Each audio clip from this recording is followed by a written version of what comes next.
Vamos falar de dor? Gente, quem não tem dor, né? A gente vive com dor. O doutor Orlando Collado é especialista em dor e vai tirar as nossas dúvidas. Tudo bem, Orlando? Tudo bem, Rose? Eu sempre lembro de você. Porque eu tô sempre com uma dorzinha. Eu falo, ai meu Deus, preciso visitar meu amigo Orlando Collado. Eu acho que não tem ser humano que não viva com dor, né? Acho que só criança, né? Não, criança sente dor também. Também? Também. Tem dores específicas da infância. A gente vai falar de dor neuropática, mas vamos primeiro para algumas perguntinhas que a gente tem para você responder. Acho que nós temos duas na rua primeiro. E vamos mandar no seu WhatsApp, já manda agora para dar tempo do doutor responder, tá? 91274735. Bom, vamos lá para a nossa primeira pergunta? Olá, meu nome é Matheus, eu sou de Maringá e eu queria saber se usar anti-inflamatório crônico pode dar problema renal. Anti-inflamatório, porque quem tem dor, Sem né? dúvida, Matheus. Não só problema renal, como problema hepático e gastrointestinal. O anti-inflamatório é uma excelente medicação, tem um poder analgésico muito grande, muito eficaz. É aquele famosinho que a gente conhece, assim, que termina com dor, esses anti-inflamatórios que ele está falando? Olha, os anti-inflamatórios são da linha dos anti-inflamatórios. O cetoprofeno, A dor de cabeça,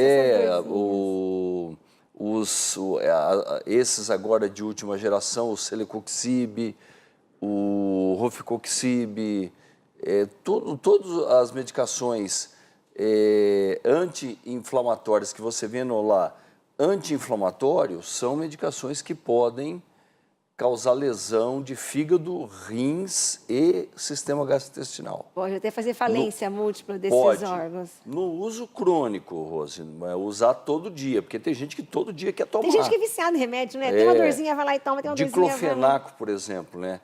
É um anti-inflamatório muito potente, mas ele não... Tem gente que toma todo dia um diclofenaco para principalmente dor lombar. Não pode. Então, procurar outras alternativas claro, que e tem existem hoje, várias. Né? Tá, vamos para a segunda perguntinha. Doutor, meu nome é Leidner e às vezes eu sinto um formigamento no braço. Eu posso tomar um anti-inflamatório? É recomendável? O que significa também você ter esse formigamento? Eu acho que você tem que investigar a causa do formigamento. O formigamento nos membros superiores, eles podem ter várias causas. Uma delas é uma hérnia de disco. A hérnia de disco comprime o nervinho da coluna cervical e pode dar uma dor que se irradia até a mão, acompanhado de formigamento ou parestesia, né? Mas existem outras causas, compressão de nervo periférico, como síndrome do túnel do carpo, polineuropatia diabética, né?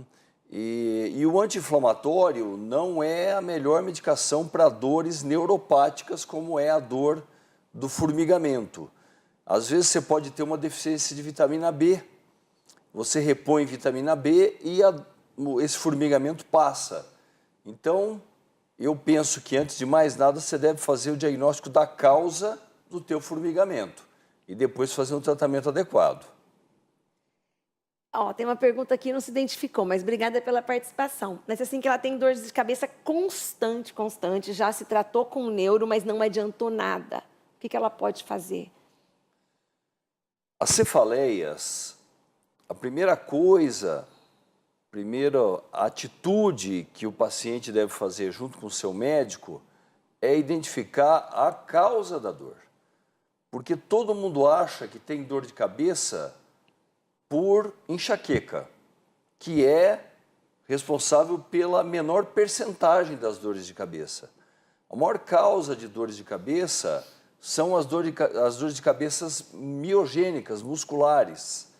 Então, você tem que fazer um diagnóstico. Você mesmo pode se fazer um diagnóstico palpando a musculatura temporal, do masseter, aqui da coluna cervical, dos ombros. Se for dolorido na palpação, provavelmente a sua cefaleia seja miogênica ou também conhecida como tensional.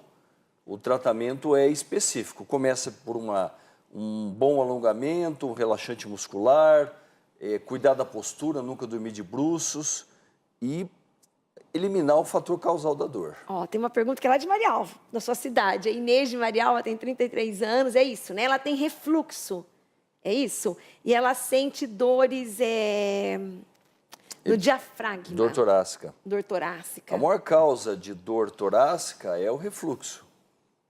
Por quê? O conteúdo gastrointestinal, ele deveria, o conteúdo gástrico ele deveria ficar no estômago. Ele sobe pelo esôfago e sobre a mucosa do esôfago ele tem uma ação deletéria, como se ele estivesse queimando a mucosa do esôfago. Aí o paciente sente uma dor em aperto, atrás desse osso que nós temos aqui, que é o externo, né? É uma dor que queima? Queima. Estou sentindo isso. Queima, às vezes o paciente acha até que está tendo um infarto e melhora muito com o uso de inibidor de bomba de prótons ou com uma dessas medicações que alcalinizam a mucosa gastrointestinal, principalmente a mucosa do esôfago. Agora, essa paciente deve fazer uma endoscopia para ver se ela não tem uma hérnia que está promovendo esse refluxo gastroesofágico. Tem mais pergunta. Amanda Pavani. Obrigada, tá, Amanda? Amanda sempre participando do Ver Mais. Ela disse assim, doutor, minha filha tem 4 anos, sente muita dor na perna. Isso é dor de crescimento? Olha, 4 aninhos. A dor da criança é sempre um mistério, né? A dor da criança é um mistério porque nem a criança sabe dizer bem o que ela tem. E é muito comum, né?